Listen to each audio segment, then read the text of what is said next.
Alright, so good morning everybody. Today's video is going to be a little bit different.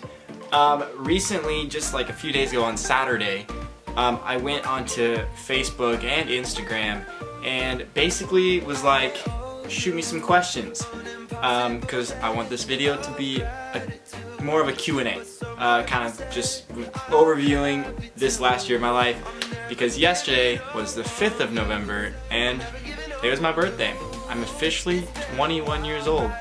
My sister asked me yesterday if I felt older and if I felt like I was 21, and my answer was no. And I still don't think I feel 21. It just kind of feels like a normal day. But then again, this last year's been pretty crazy, and yesterday was kind of just like a good peaceful birthday, and I loved it. It was great. And so now that I'm an adult, I figured I'll answer some questions because that's what an adult would do. No, I'm just kidding. Alright, so question number 1 comes from Eric Fritz. For those of you who do not know, that is my father. He says, as a 20-year-old, how do you keep God as a priority over things in life such as relationships, money, the need for popularity, and the desire to wear jeans with holes in them? Well, here's my answer to that one.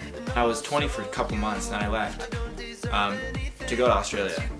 And so I basically spent my first 6 months of being 20 in this environment where God is everything. And that was how I spent the beginning part of my 20th year. So during that 6 months I learned that as long as you can keep God first in everything, from the small things to the big things, and being able to really put Him as a priority over like the money and the popularity, and just not worry about those two things, kind of like put them off to the side, be like, God will take care of putting people in my life that He wants me to have, and not just a ton of people just for the sake of having a ton of people know who you are. And I learned a lot too with the money side of things, on how you have to really trust that the money's going to come in. I mean, I wasn't sure if I'd be able to fundraise the money the first time, and I didn't. God did. God laid it on you guys' hearts to do that. And so that was like a huge part, and just everything, like the day-to-day things, how to keep God as a priority over things such as relationships. For me, I came to the understanding that God is the one relationship that I know that needs to be a priority. The relationship with my family, of course, the relationship with God, and that the relationship with like a significant other, like looking for marriage in the future, that's not the priority right now. And so for me, just keeping God as a priority and family, and then the relationship will come whenever God seems fit. Keeping God a priority over the desire to wear jeans with holes in them, I don't know. They were on sale, so I bought them because they were on sale and I needed pants. Alright, so the next question comes from Becky Robinson. She asked, what is your biggest goal for your life? It's a very loaded question. Honestly, like, my biggest goal is to serve the Lord in whatever I do. Not only because it's like the right answer, because it's where Jesus, like, right, Jesus is always the right answer. But I think for me the biggest goal is to like be able to have a family and be able to have like a wife and kids, but be able to be the father and the husband with God in the center. I think that's the biggest goal, because if I can always keep God in the center, then everything God will be in it, and when God is in it, it is good. There's always something that comes out of good when you have God. Even if it's like a bad situation, God makes good come from it. Alright, next question comes from Aaron Johnson. Are you optimistic or pessimistic about the future? Why or why not? Wow. I would say that I'm totally optimistic about the future. I do have the couple concerns on like when are things gonna fall into place, but I'm definitely optimistic about it because I know the Lord's gonna take care of everything, and I'm really excited to be able to take this step and just put myself out there to be a light for the Lord. And yeah, I can do that here at home in Hermiston, but God's called me to a specific specific place there in the Kimberley region of Australia as like my primary target of where he wants me to be. And he was very clear about it. Like, he answered the prayer, he answered and just confirmed everything that I was asking him to confirm. So I'm optimistic about it because I know I'm going to the right place, and I know that I'm gonna be used in ways that I can't comprehend right now in my head. But I'm definitely positive about it, and it's just like the small things of like, am I gonna get the money in time? Is the plane ticket gonna work out?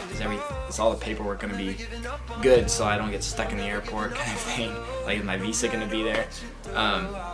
But yeah, definitely pessimistic, and basically just because God already confirmed it, so I don't need to worry about it. So this one comes from my sister. What are you most looking forward to going back to Australia? /YWAM/ missionary work. Thinking back, did you ever foresee yourself doing this mission work?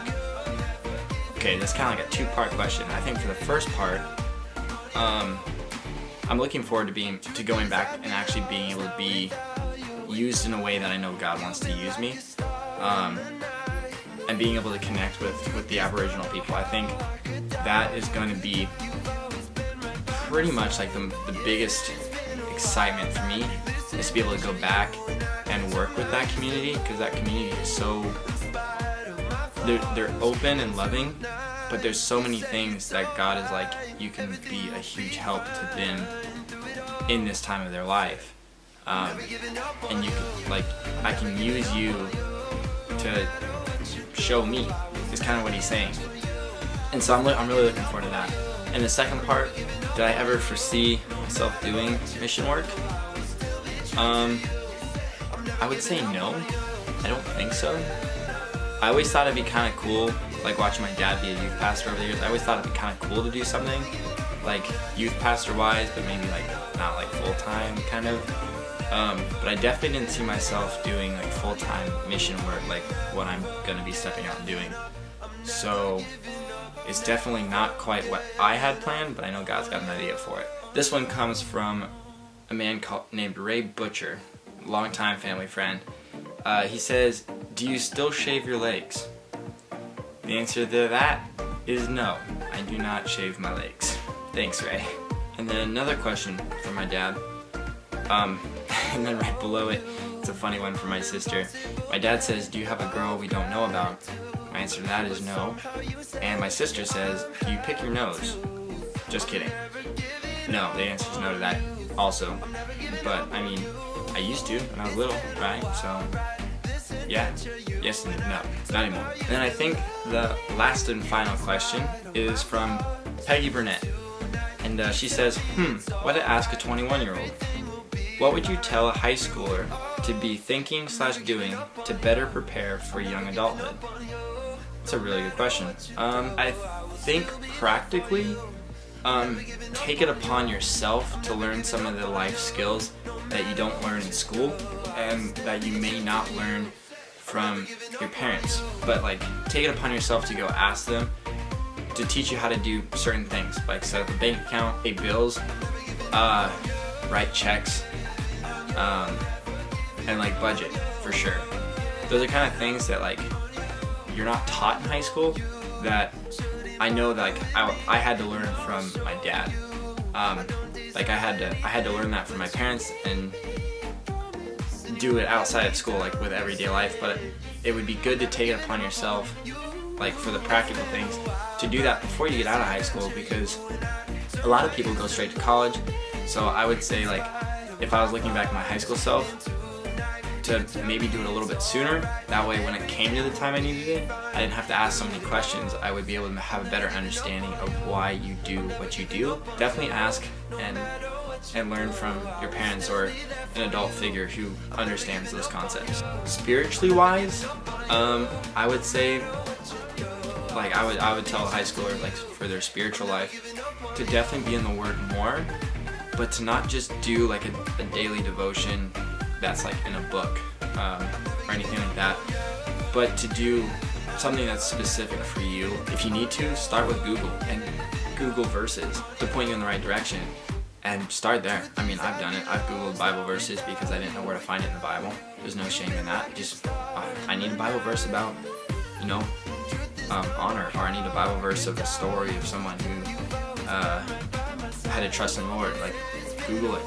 Give yourself a starting point, but definitely take your faith more seriously in high school, because when college or comes around, or when you graduate and you start working or traveling or whatever you do, you need to be set and founded in what you believe, not what your parents believe or what your church believes, but what you believe personally, and how you can take your faith for yourself and not just do it because you're kind of obligated to when you go to church with your parents. Like, to find your faith and find who God is to you